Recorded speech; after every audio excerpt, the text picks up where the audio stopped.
Your thoughts about happiness is wrong. Even my thoughts were happiness about happiness were wrong uh just some time ago. I recently read the book The Almanac of Naval Ravikant by Eric Thompson and Tim Ferriss. And the ideologies, the views of Naval Ravikant over happiness are so intriguing that I promise you that you are also going to learn so much from this video. So, first of all, Naval Ravikant, he's a big famous entrepreneur, and he talks about happiness not being a thing that you get out of the external world. There's this video of happiness by Steve Cutts on YouTube that you can go and watch. I think it's like 4 to 6 minute video of a rat who is chasing stuff, materialistic stuff, in the rat race, in the rat world, to look for happiness. It first chases shopping and the latest television, the latest smartphone, and all that stuff. Then it chases a job, it chases money, it chases alcohol, it chases a car, it chases that perfect dream, American dream life. It chases so much of stuff. But here's the thing, it fails to realize that happiness is internal. Happiness cannot be bought by money. It is completely internal because how can an emotion be external? Just think of that yourself. How can an emotion be external? Happiness is completely internal, and that's what really Naval Ravikant talks about in this book. First of all, one in very interesting concept about happiness that he has is that happiness is a skill, not a goal. So he talks about how you can choose to be happy and then develop that skill of happiness, just like how you can develop good habits. That's just like how you can build good habits, like going to the gym, like eating a better diet. Just like that, you can develop this good habit of being a happy person. And how do you do that? You do that by choosing to be happy in every situation. Even if you lose, even if you win, if you win, then you get to be happy about that you won. If you lost, then you get to be happy that you learned. But you choose to not get sad even if you lose. You choose that I'm not going to be sad even if I lost because I have another chance, because God has given me another chance, because I'm still breathing. Happiness is a skill that you develop over time by smiling and just choosing to be happy. Another concept of happiness that Naval Ravikant has is that desire is a contract with yourself to be unhappy. And I don't fully agree with this. Desire, he talks about how desires are the basis of unhappiness because you are choosing to be unhappy right now and happy in the future once you achieve that desire, once you achieve that goal. But in my opinion, that would completely then stop you from excelling in the modern world, in the real world. What you should rather have as a mindset is that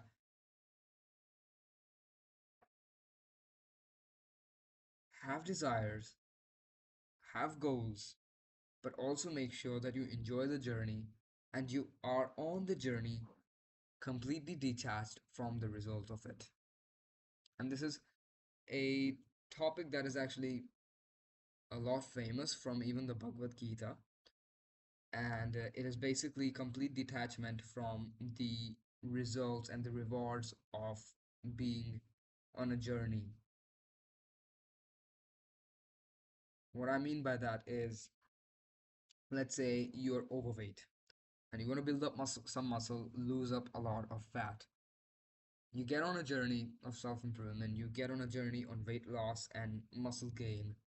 For the next one whole year, you dedicate your life to just being much more fit and trying to get to this certain weight.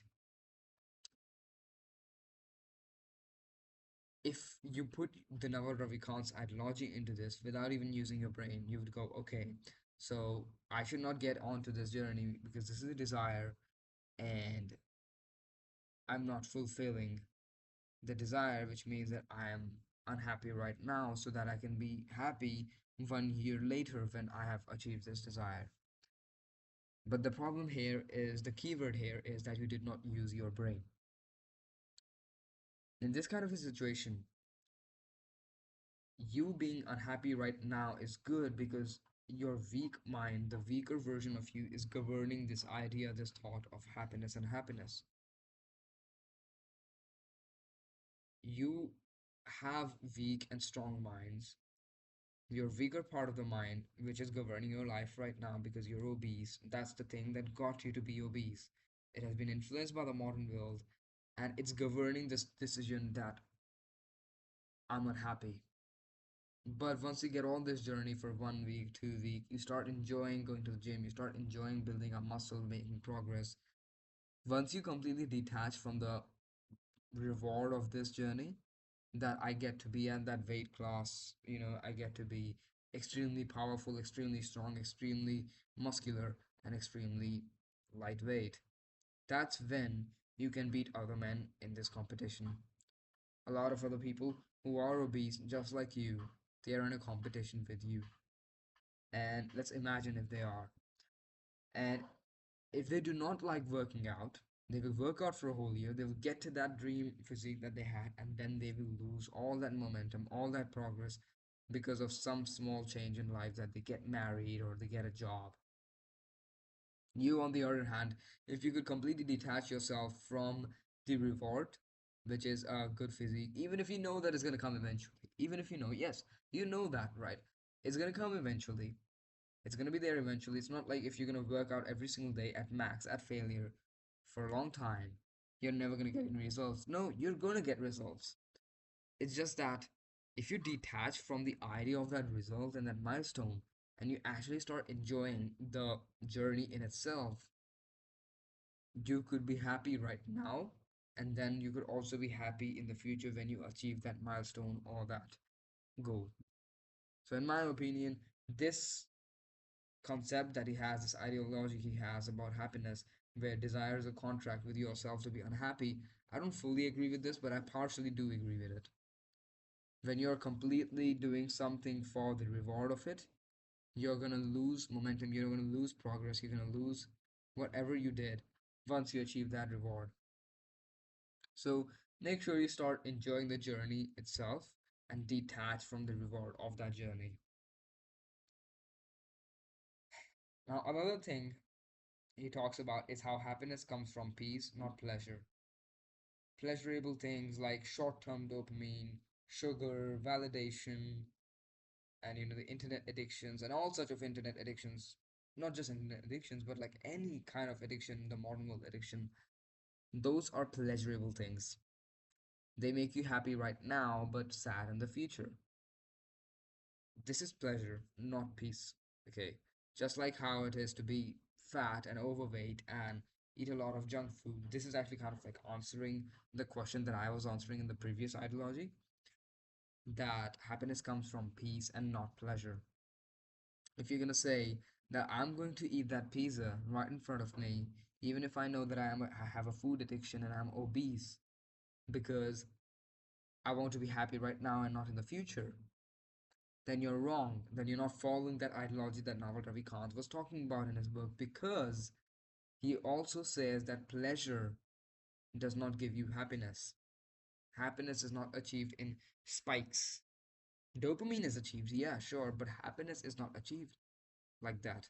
Happiness is a constant happiness. Happiness is a constant, if you get what I mean. He talks about how happiness comes from peace and peaceful habits rather than from pleasure and pleasure oriented habits. Another thing that he talks about, ideology that he talks about happiness, is how being self aware, and more than that, just being present in the moment causes happiness. And this is actually kind of obvious. Most people, not even actually most people, 99% of the people, we have brains that constantly gives us a, how do I say this? It is a constant suffering. We think of goals, we think of not just healthy goals but unhealthy goals. We think of this, we think of that. If we indulge in just thinking, if our mind is not set right, it's just gonna end in eternal suffering. What you should rather do is to be present in the moment. If you're gonna think about the past and cry about the past, well, guess what? The past does not exist anymore. The past is only a memory, and the future is something that is yet to happen. The only thing that is true and real is the present. And that's what is talked about in this ideology of Naval Ravikant, where he says that being present is being happy because you get to see and you get to notice stuff. If you're gonna go on a run and you constantly thinking about what the next thing that you're gonna do today or the thing that you did yesterday, you're gonna not realize that the birds are singing a song in the morning, that the sun is rising, that the kid is going there playing cricket with his friends, that a couple is walking down by the road. If you could just be present in the moment, you're going to start noticing all the stuff. And that is what peaceful is. That is what being present is. And that is what happiness is. Noticing stuff and being happy and choosing to be happy from that stuff, from those things around you. In order to have a perspective about life, you need to be present in life. You can't use a happy perspective if you're not even being present, if you're not even noticing stuff to judge from your brain. Your perspective is your judging criteria. In order to use that judging criteria, you need to be present in life. You need to be present so that you can choose to be happy again and again. Those are some few ideologies that I really found interesting from the book The Almanac of Naval Ravikant by Eric Thompson and Tim Ferriss. I hope this video helped you. Goodbye. Jai Shri Krishna.